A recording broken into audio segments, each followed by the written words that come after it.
Hello, everyone. Hello, and welcome to aidsmapCHAT, NAM's broadcast for people all around the world living with HIV about the latest news and updates.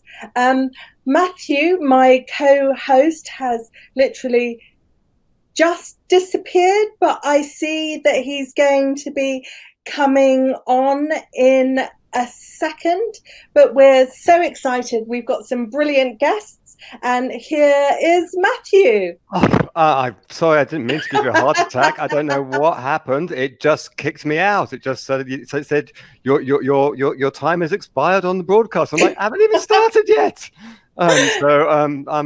So I've just been panicking, but Okay, I'm not panicking breathe. now. I'm Do here. you know I'm here. my menopausal high blood pressure just can't cope with that? So please don't do that So, to me did I again. miss anything terribly exciting? Yeah, well, yeah, I've just told them everyone all about you and all the stuff that you're doing. So yeah. Okay, well, there's no need to repeat that. Should we talk about our guests? Yes, absolutely. And that's going to be really interesting to explain, Matthew. Over to Well, you.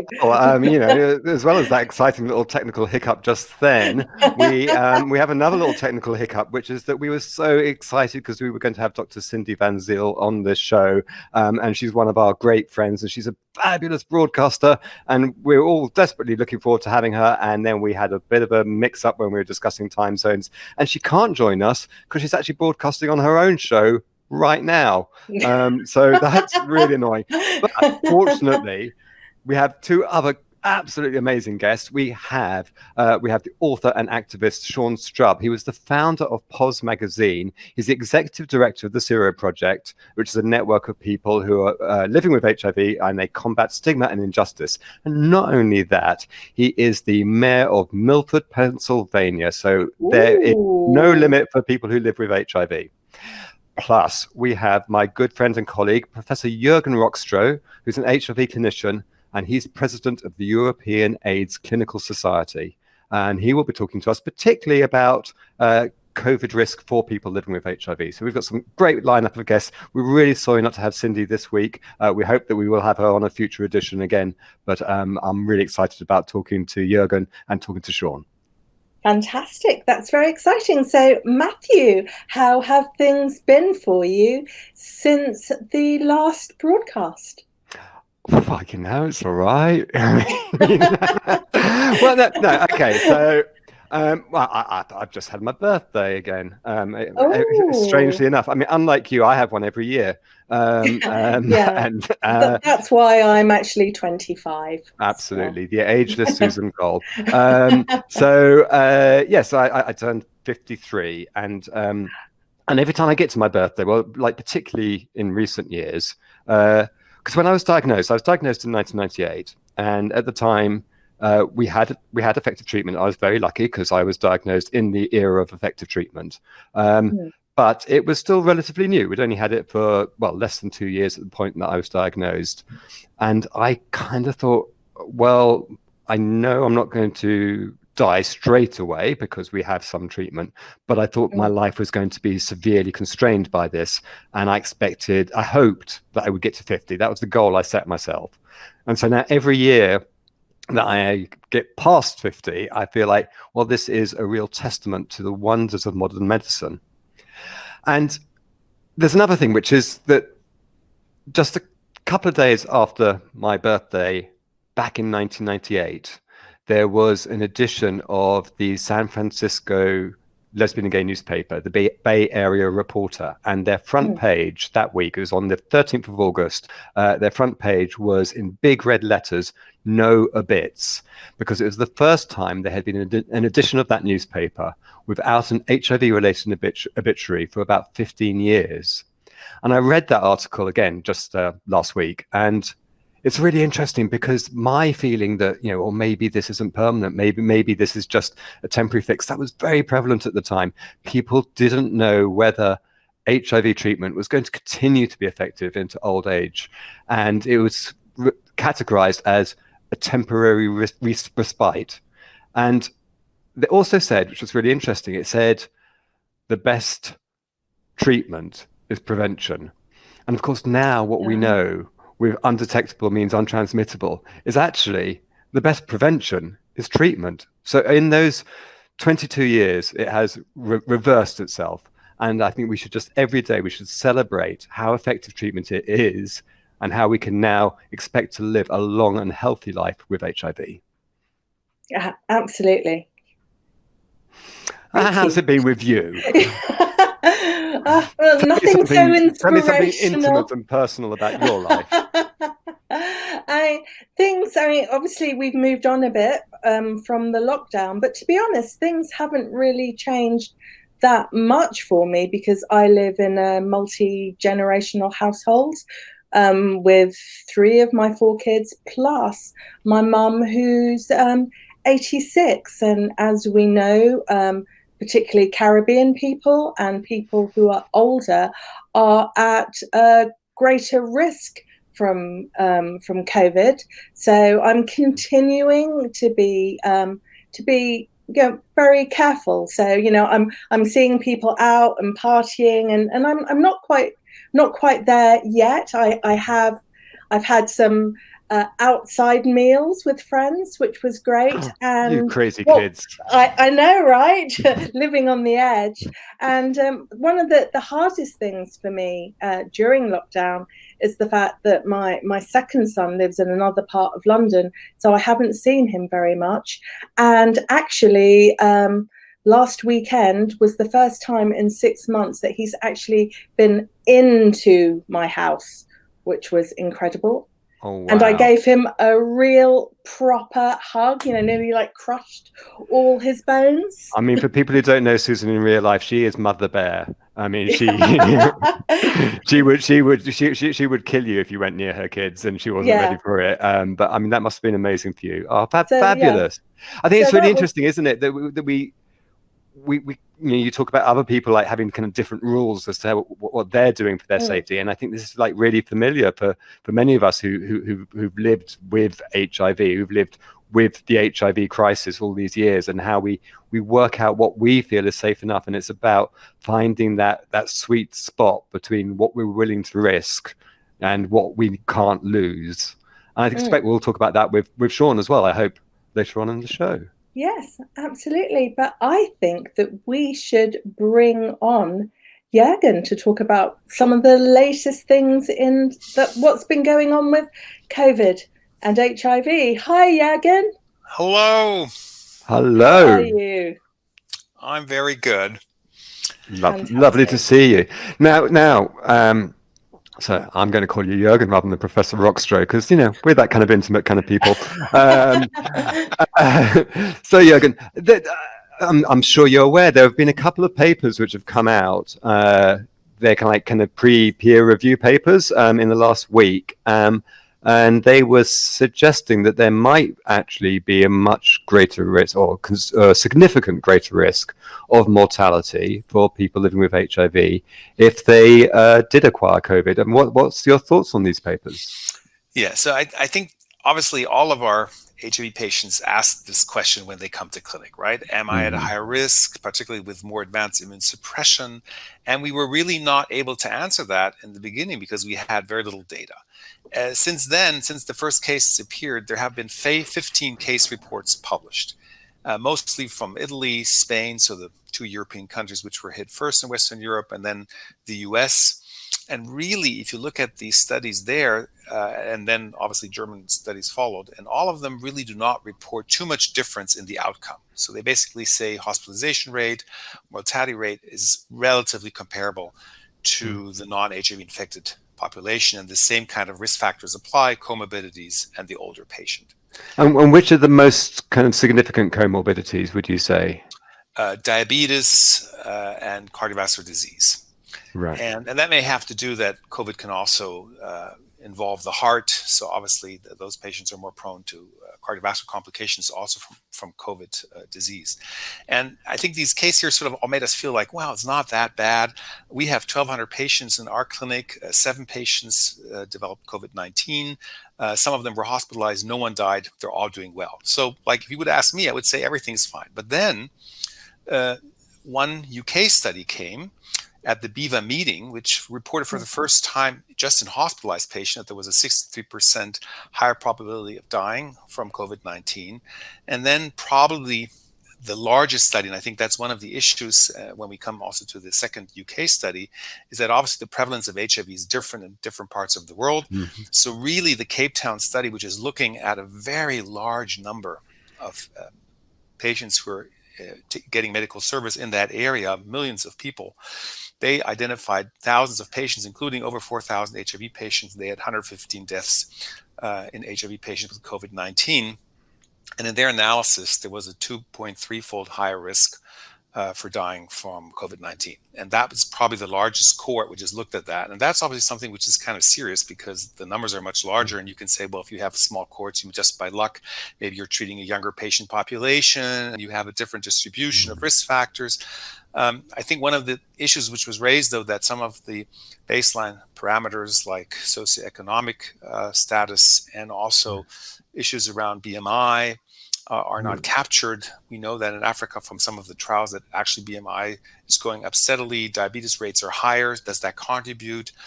This is a more vulnerable patient population? And then obviously there also needs to be a stratification for virologic control and CD4 count and so forth. So that sort of was alarming. And then the second UK study, which was just published a couple of days ago, although it still has to undergo peer review, sort of suggests also in a much larger NHS-based survey in all the patients, but again, a very low number of deaths, around 26 in HIV patients, that there was a twofold higher risk of dying in the setting of HIV infection and COVID-19. And that was a correction for age and comorbidities and so forth. So I think there is at least a signal now coming from some of the cohort analysis, but as you have with non-peer reviewed papers and low numbers, it can always go one way or the other, depending if you have a kind of negative distribution of certain risk patient groups or populations. So it really because in the UK cohort, at least, I mean, I know that in one of the papers they're talking about 25 cases of mortality, and in the other paper they're talking about 26 cases of mortality. So I mean, it's very hard, I guess, with numbers that small to kind of draw conclusions about the cause. Is that right? I mean, that it's difficult to draw more conclusions. Well, they spent a lot of time trying to look at that in overall terms and say that even with these small numbers, they can draw valid statistical conclusions. So they have addressed that point. But I have to say, one thing we shouldn't forget, if the low number tells you that of the larger number of people who get infected, there still is a very low mortality, which is probably less than 1%. So I think that's one reassuring thing. It doesn't mean that if you have HIV and you get COVID-19, you're going to die. No, you're much more likely not to die. And I think that's probably the question which is going through people's heads right now. And do people with HIV need to shield? I guess is a big question. Yeah. And what's your thoughts on that? So my general thought is that they should do exactly the same as everyone else. So social distancing, the hygiene rules should be applied. I think it's important to make sure that you have your vaccination against other bacterial pathogens. So pneumococcal vaccination, influenza vaccination when the influenza season comes up, I think is important to make sure you don't get other pathogens which could aggravate the course. And I think having undetectable viral load, as in any other infection, is important, that you have good control of your HIV infection. I think that risk factors like diabetes and obesity play a role. So this is clearly a moment where you should be thinking about weight loss if that is an issue for you personally, and exercising and all these things which are good for you remain good for you and are probably even more valid in this time. Right. Thank you. I mean, you bring up weight loss. I did a session with women living with HIV yesterday, and a number of them raised the issue in terms of the weight loss, the weight gain that they'd experienced as a result, they felt, of their HIV medications. Has there been anything new that's come out in relation to HIV meds and weight gain, particularly for women? Yeah, so I think that is one of the probably hottest topics right now, which is being debated. Very difficult to assess because a lot of the studies look at patients who start treatment and then see how much weight gain occurs. And if you go back even 10 years or even back to the time point when Matthew started his antiviral therapy, in all these trials, you will see there's an initial weight gain in pretty much everyone, which is probably between 2 and 3 kilograms over the first 2 years. And that's what we call return to health phenomena, right? Because a lot of people, particularly when they have advanced disease, lose weight. Remember that we called advanced HIV in Africa called slim disease, wasting. Those were the clinical symptoms of an advanced HIV infection. And so obviously gaining weight is also returning back to normal health. That's why these naive trials are very difficult to judge upon. And unfortunately, most of the antiretroviral treatment trials in North America and Western Europe only include men. So there's a very low fraction of women, which makes it difficult to say something about women. And the largest trial where women are getting antiviral therapy is the advanced trial from South Africa. And that's where they saw this very high 12 kilogram weight gain after 3 years in the particular combination of TAF and dolutegravir. But it's very difficult because also weight gain is not as stigmatized in Africa as it may be in some other places. So there are very few discontinuations because of weight gain. And the question is this more than health to weight? There was interesting work on, cytochrome pharmacology. So how are certain drugs metabolized? And actually, if you are someone who has very low efavirenz levels, you actually have also a weight gain because you probably have less side effects and eat normally. So there are issues which are not to be determined. And if you look at switch studies, then the weight gain which you see when you switch to an integrase inhibitor, for example, is only probably around 0.5 to 0.9 kilogram per year, which is really not that much. And so I think there's still more open questions than answers, but I think we're going to see much more data coming out at the next upcoming conferences, and that will hopefully shed some light in particular women, because that has been described as a risk group in particular in many cohort studies, but not in all. So I think there really are some worrisome questions. And I think for us as clinicians, it really means we have to document weight much more reliably than we may have done in the past to make sure we don't miss out and give advice how to counterbalance that. Jürgen, thank you so much. It's been always a joy to talk with you, and we look forward to hearing more about these studies as they go forward. Next time we have you on the show, I hope. All right. Thank you so much, Jürgen. That's you. Wonderful. So I mean, so what? I was just thinking about the others, another story that came out of AIDS 2020, and it's one of those stories which you've just got to have a mention. But I appreciate we're not going to have enough time to talk about it fully, which is that there was a case of someone who may have been cured. He has gone without treatment for 15 months, and there's been no signs of viral rebound in that period. And everyone gets terribly excited. And then this week, there was another story of a drug manufacturer saying, oh, we think we've got a cure. It's a gene therapy cure. And with the Brazilian guy who appears to have been cured, I mean, that is really exciting because it's actually a fairly simple treatment and certainly could be rolled out further. Although it's very early days, he was one of 5 people who were given the same treatment. He was the only one who went into that long-term remission. So we don't yet know whether that would apply for other people, whether the regimen could be finessed so that it applies to more people. And with this new therapy, it's just hasn't even started human trials yet. And with all of these trials, it just takes a long time to go through the trials, especially when you're talking about a cure therapy, because we're talking about people who are currently on treatment, and the only way you can prove that they've been cured is you take them off treatment, and then you have to observe them over a long period and see whether the virus rebounds, as it has done in other cases. And so even when that process goes really smoothly, and Lord knows we've all had a lot of disappointment, it will take a long time. I mean, with all these things, you've got to really hope, because it's so exciting, and it would make such a difference internationally if we had a cure. But we have to pace ourselves, because any announcement that's made today about something that's potential means that we're still 5 years away from it being rolled out. Absolutely, yes, that's very much the case. I mean, and another story that that's really struck me. I know I'm always like banging on about women and vaginas, but I think if it wasn't for you, I don't think I'd ever go near the subject. A very exciting story that we've covered on aidsmap is about the vaginal ring that seems to be fairly effective in protecting women from HIV. So I mean, there's so little research done or developments for women. So I'm really glad that Jürgen brought that up. I think this is really exciting because this is the first prevention methodology which has been developed specifically for women for about 30 years, I think it is. And it's relatively discreet. I think that's going to be really helpful for women who may have challenges about kind of talking to their partners about prevention options. And yeah, it is really exciting stuff, and it makes me talk about vaginas, which is not something I do. I mean, it is exciting, but at the same time, I do think we need to do so much more to let women know about PrEP.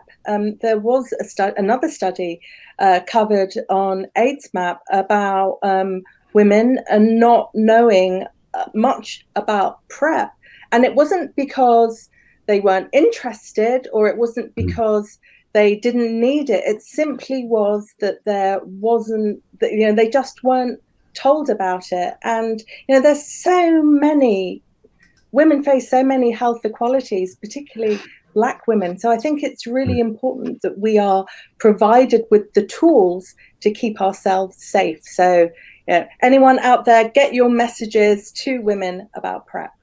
Absolutely. I think I'm really looking forward to having our next guest on. We've got Sean Strub sitting in the green room, I hope. And hi, Sean. How are you? I'm fine. Hi, Matthew. Hi, Susan. Hi. It's so great to have you on the show. You are such an inspirational figure, and I mean, you were the first openly HIV positive person to run for federal office in the US, but your connection with politics goes back a long way, because is it true that you unrolled a virtual condom on Senator Jesse Helms' house? Yes, that's true. When we were starting TAG, the Treatment Action Group, our first action, we called ourselves the Treatment Action Guerrillas. And Senator Jesse Helms was the last of the unreconstructed segregationists from the South who openly advocated racial segregation and was just awful and misogynistic and homophobic. And but he was a skilled parliamentarian. And as we brought legislation through Congress, he would be very clever with the amendment that could kind of gut it at the last minute and people not realizing it. So we decided to sort of poke fun at him, and we had a gigantic condom made out of parachute material, and we practiced, and we had a crew of 7 of us, and we went to his suburban home in Arlington, Virginia, a sort of 2-story brick colonial, and unwrapped the condom and put it over the house and inflated it. The police got there when it was sort of semi-tumescent before it was fully erect. We had a reservoir tip, and on the side of it, it said, "Protect yourself from unsafe politics. Jesse Helms is more dangerous than the virus." There's a video of it on YouTube. If you Google Helms condom. I think I'm going to have to look it up. That was also fictionalized in a novel I read, some Children in Time, People in Time, or something like that. It was a fun novel, and they had a kind of version of that event, I think, in that. But there is something important about it when we look back at that. That was in 1991, I believe. We couldn't do that today. The laws and the management of protest and dissent has been so tightened in the U.S. That we would have gone right to jail. I mean, this was not this would not be a funny, clever action to bring attention to, a difficult, racist, homophobic senator. So are you seeing parallels now in terms of, what's happening with AIDS activism, and also in relation to what's happening with COVID at the moment? Well, at least domestically, many of the most prominent COVID activists, the people who are really out there advocating for the public's interest, are also people who've been involved in AIDS advocacy. We've had experience with a pandemic. We've had experience with a virus that was fast moving, about which little was known. There were no treatments, and was stigmatized from the beginning. So, I'm mayor of this small town in Pennsylvania. We were the very first municipality in the entire Commonwealth of Pennsylvania to recommend that people stay home and avoid unnecessary travel and for our businesses to shut down. And that's a direct result of my own experience. I saw what governmental indifference did, how it killed people. There are some things that are similar, many things that are quite different. But one thing that is similar is this belief that we should let nature take its course. We know now that the Reagan administration's indifference wasn't because it wasn't on their radar screen. It was by design. It was because they saw this as nature cleaning house, I think was the expression that Reagan's domestic policy advisor used at one point. Now, that was largely driven by hatred, intolerance, bigotry, ignorance around the people perceived at greatest risk and the people who were disproportionately acquiring HIV early on. Today, I don't think it's as consciously a hatred of people getting COVID. I think it's more economically driven, but the result is the same, is that the people who are already the most disenfranchised, already with the least access to health care, are the ones who are suffering the most. And there's sort of an arrogance of the well. I wrote something about this one time in the 90s, of people who don't feel personally affected, and therefore it becomes not important. This constant sort of, it's really only old people. It's really only people with other comorbidities, with other underlying conditions. And I'm like, so what are you saying? That your life is more valuable? Yeah. That this is somehow less? That is very much similar. And it's interesting, Kamala Harris said in her speech as she accepted the vice presidency nomination for the Democrats, she was saying that all people are inherently valuable. And I felt that was really powerful. And it's something which I think has been really missing from politics recently. I mean, all around the world, there's this idea that some people's lives are more valuable than others. Yeah, I think we are poor for the sort of degradation of respect and position in our communities, in our society of our elders. We have lost something there that we need to refine. Two other things. They're both diseases where behavior is incredibly important, right? And that it is individual behavior that is our best protection against the spread of it. And I even see, I see somebody wearing a mask and it's hanging around their chin. We've all seen that. It's sort of like having the condom in the nightstand drawer. It's lovely that you have it. It doesn't really do anything unless it's being used. I think the last thing, and something that does distinguish both of these diseases from other infectious epidemics, is that they each have resulted in profound and lasting societal changes. The epidemic changed medicine. It changed so many things in so many ways. It changed, how gay people are thought of. And COVID is going to be really permanent changes, I believe. So just one final question, Sean.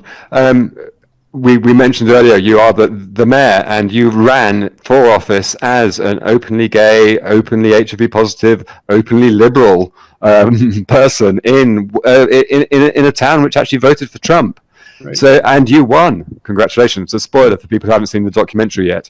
But do you feel that we will live to see an HIV positive president?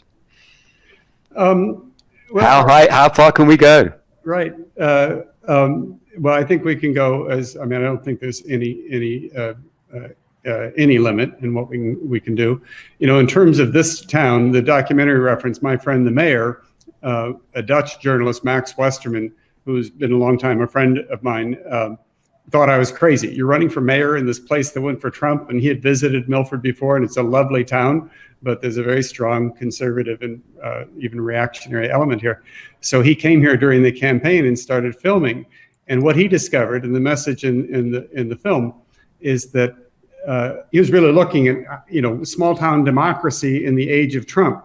When our democratic system is so broken, is so profoundly impaired and in peril at a national level, it can still work at a local level. And that's what the film shows. And ultimately, my neighbors, I didn't compromise anything I said or what I'm about. I've written a book. Sex, drugs, whatever they wanted to find, they could find to be concerned about. But ultimately, I was seen as a neighbor. And I believe that in the US, if we are to get past this profound partisan divide, it's not going to be, much as I want to see Senator Harris and Senator Biden elected, and that will be a step. But I don't believe it's going to happen because of a change at the top, ultimately, the real healing. It's going to happen because on a neighbor-to-neighbor basis, we are treating people differently, we are listening differently, we are building relationships and resisting all the efforts that polarize us around individual issues. And in that sense, Milford has been a laboratory for many of us of all sorts of different political ideologies, where we're trying to create something different here. And hopefully that comes through in My Friend the Mayor, which I should note is streaming on Amazon Prime. So if you have Amazon Prime, get the plug in. Wonderful. John, it's been fantastic to speak with you. Keep on being a brilliant neighbour and a brilliant mayor, and I wish you all the best. Thank you. Thank you so much, Sean. Wonderful. And that's it. We have run out of time. Where did the time go? I don't know. I went off at the beginning for a bit. So thank you so much to all of our extraordinary guests. Thank you to Disruptive Live for their time and all of their wizardry and putting up with us. This has been really brilliant. Yeah, we hope to come back in a couple of weeks' time. All of the previous episodes are still available on Facebook and on Twitter and on the NAM aidsmap website. And they're also available as podcasts if you just want to listen to them and not see our beautiful faces. Thank you so much for joining us, and we hope to see you again soon. Bye. Thank you. Bye.